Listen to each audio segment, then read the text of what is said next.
I've just been feeling really stiff lately. I don't know what's wrong with me. Maybe I should have stretched more. Yeah, but stretching's for babies, right?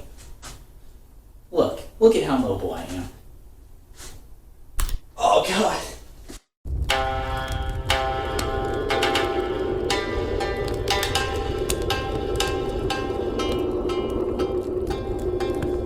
So stretching is very important, but more important than just doing stretching is understanding when and how to stretch.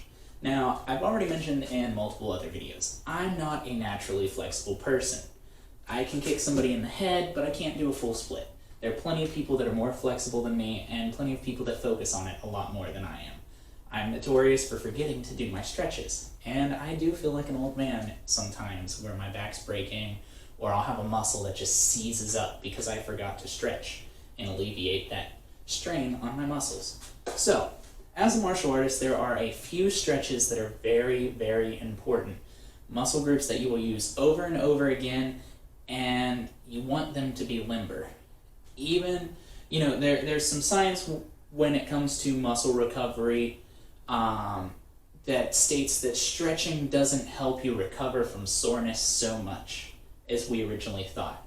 But, in return, they do know it creates, it increases your range of motion. So, stretching does improve your flexibility. There is a way to make yourself more flexible. Now, in that same research when it comes to muscle recovery and injury prevention, the results are inconclusive on how that can reduce your risk of injury. It used to be that was the thought after stretch all the time helps keep you from tearing your ACL. To an extent, it's true, right? If your muscle's not locked up as often and you have a greater range of motion, then the point where you're past your range of motion and will damage your muscles is increased. But that's where it becomes inconclusive, because is it because their range of motion, so they're not going outside of that as often, reducing the risk of injury, or is it the fact that the muscle's stretchier? But there's a lot of science behind it. Bodies are weird. Everybody is different. So anyway, we're not going to talk about that. We're just going to talk about stretches that help me and ranges of motion that are important to fighters. So when I stretch, I like to start from the top and go down. So make sure you stretch your neck. You want your neck to be nice and limber, and you want your neck muscles to be nice and strong. So as I stretch it, I want to add some resistance as I pull my head back up. Now this is a good way to strengthen your neck if your neck's not strong already, right? Because you can do wrestler bridges and things like that. But if your neck's already weak, there's a lot of risk of injury to that. And then if you don't have the money to buy extra gym equipment, like the headband with the chain on it to attach weight plates to, this is a good alternative. It's not the best, obviously if you can get the optimal equipment, do it. But this is a good way to help improve my neck strength. And having a nice loosened, limber neck that's not tight all the time, especially when you work a desk job like I do, helps reduce headaches because you get better blood flow. Next thing, I like to work on my shoulders. Now, what I'm going to mention also is prior to a workout, do dynamic stretching. What I mean by that is move, right? So if I'm trying to stretch out my shoulders dynamically before a training session or before a workout, I'm going to do arm swings, right? Keep it moving. Don't hold a position. That's what makes it dynamic. I'm going to do arm circles, right?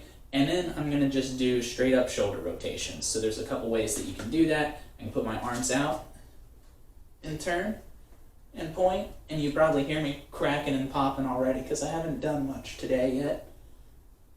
Or if you want a little bit more of a pliable stretch, I can be here, and when we punch, right, we want to rotate our shoulders up to protect that side of our face that's attacking. So cross your arms, grab onto your shoulders so that way you're not extending. You can do this with punches, but if you're trying to focus on your shoulders loosening up, do that. Get into your stance, keep focus on one object so your head's not moving, and bring your shoulders forward and touch your cheek. And try to do it without moving your head. So it's all shoulder rotation. Okay, those are a couple ways to loosen those up, right? Or even do a round of shadow boxing, and you can throw your hands, or just throw your shoulders.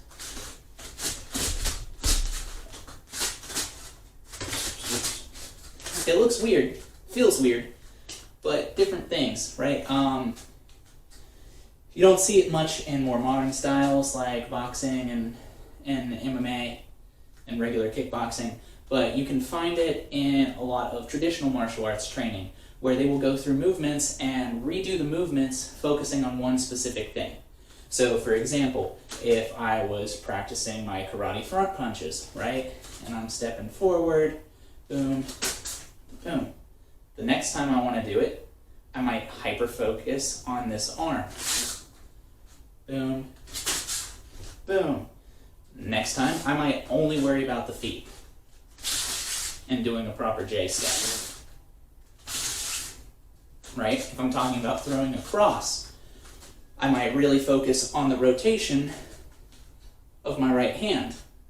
Next time, I might really focus on the shoulder. Then one time, I might throw it all and really focus on my foot and making sure I drive it in and not use my arm at all. Anyway, regardless of that, next thing, I always like to make sure that I stretch out my hamstrings. My body, I hate it, but it has very tight hamstrings no matter how much I stretch it. So, doing a simple toe touch and leaning down to the floor is great for that. If I'm doing it dynamic, I'm literally just tapping, coming back up, and doing that. I'm talking static, post-workout, I want to hold it. Any stretch that I'm doing static after a workout for recovery, I want to hold it at least a minute. 30 seconds if I don't have a lot of time, but to get optimal benefit, 1 to 2 minutes, you should hold a stretch. At least in my experience. Anything past 2 minutes, it starts to hurt really bad, even if I'm not stretching super far and I feel it the next day. Anything under a minute, and it might make me not feel as sore the next day, but it doesn't really help my flexibility get any better. Okay, so the next thing is just stiff leg kicks, punter's kicks, leg swings, whatever you want to call it. Just get your hips loosened up, right? So just get in your stance, keep your leg as straight as possible, and swing it up as high as possible. And that, you can do like 10 each leg. Then to keep my hips loose, I don't know what you'd call these. I call them knee swings, right? So I come up to chamber, swing my knee out, boom, out, point it down. I try to keep my lead foot pointed forward. So that way my hip's opening to get my leg there. Then I bring it up, pull it back in. Boom. Then the other leg. I usually do this maybe like 10 reps each leg. Then splits, sumo lunges, things like that are very important. So I meant sumo squat, I apologize, but sumo squat is a lot like a horse stance that I'm leaning down into. So I'm squatting. I do point my toes out because my goal is to open my hips. I'm going to take my forearms, place them on the inside of my thighs, so that way I can keep tension on my inner thighs, making sure they stay open, getting that resistance, so I'm making sure I'm getting a good stretch. Now, that is a static. That's good post-workout.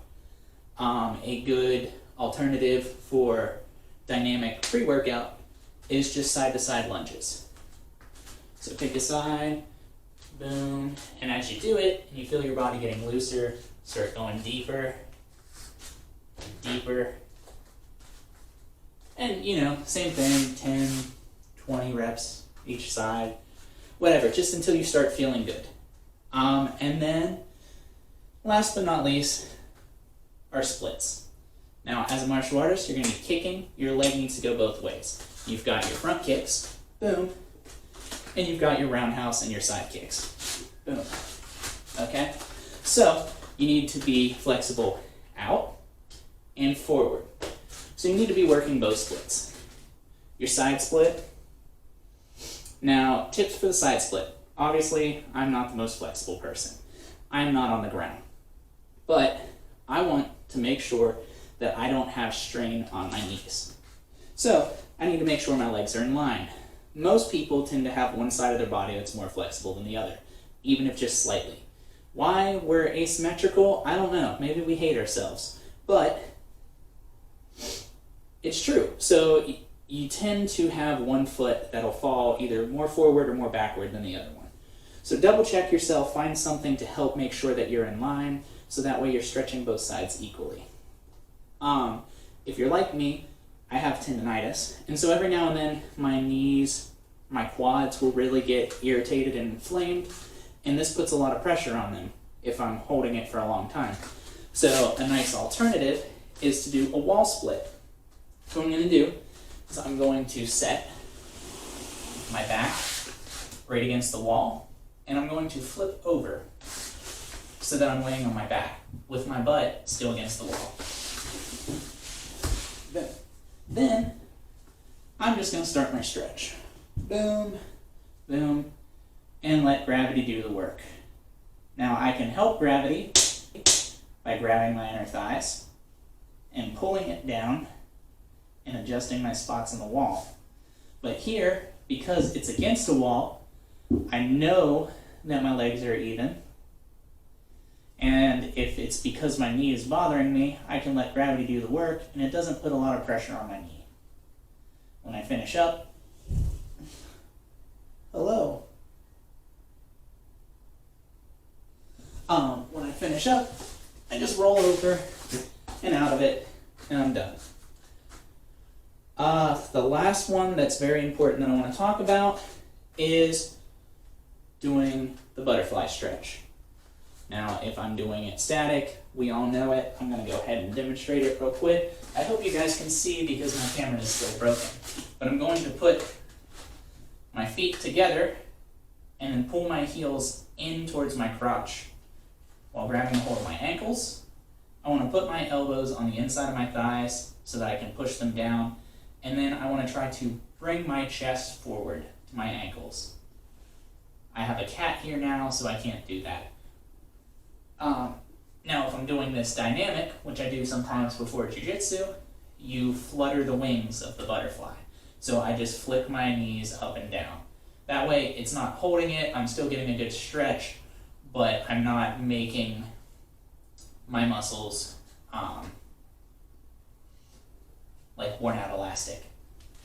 By the way, I didn't go into why, but when you hold a stretch, what makes it more flexible, right, is your muscles are a lot like rubber bands. And so it actually stretches and wears them out. And then how you increase your flexibility is, so if I take, give me just a moment.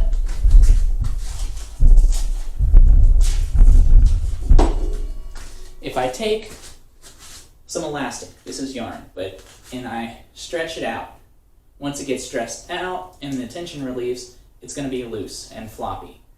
Well, as it heals, instead of going back to its previous length, it heals back strong in its current position. And that's how your range of motion and flexibility increases. But if I hold and stretch it out and get it loose prior to a workout, that loose floppy muscle is more likely to tear because it hasn't recovered and gotten its strength at its new position. When you do dynamic, you're just warming up the muscle, getting it used to motion. It's like this. So it might stretch it a little bit, like elongate it, pull it, but it doesn't wear out the muscle and make it loose. That's why you are more prone to injury if you do static stretching before a workout. But that's my stretching tips. Oh, and don't forget your forward squats. Boom. Forward splits. Sorry. There are plenty of people that are more flexible than me, plenty of better tips. My cat's messing with the camera. No. But those are my tips, and they've gotten me to where I am with no serious injuries, a couple minor. So that's what I got. She saw a bug. Alright, so I will see you guys next time, and hopefully my cat does not mess with the tripod.